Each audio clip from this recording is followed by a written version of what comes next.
Well, I'll tell you, I've had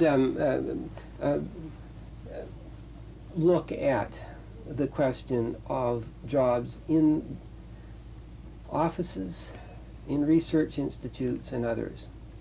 And in Vancouver, between 1971 and 1981, the number of jobs that were involved in those kinds of intelligence activities went up over 100%. The number of jobs in management increased by 151%. The number of jobs involved in clerical occupations, which is where all the word processors and so on are supposed to be putting people out of work, increased 161%.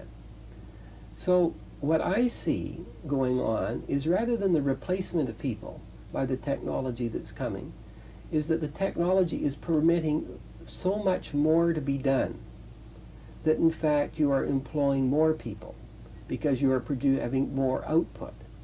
Now, it is conceivable that it might be like the old telephone exchanges where people were going dial, dial, dial, and Lily Tomlin like sticking things into old boards.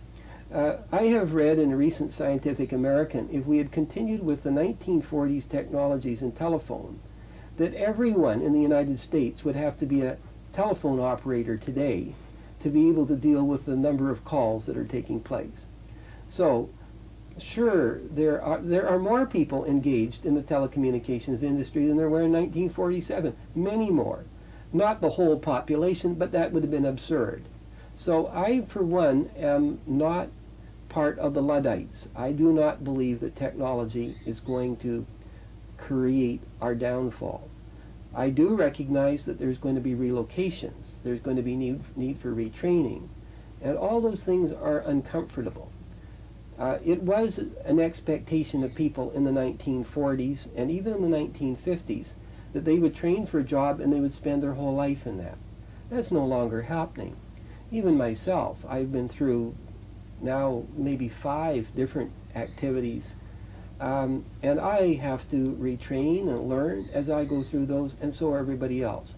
So for those people of a very conservative demeanor who want the security of lifelong employment, I think those days are past. But if we can provide on-the-job training, if we can provide the wherewithal, I think that the opportunities are there. And the facts are that the employment has expanded in those capacities.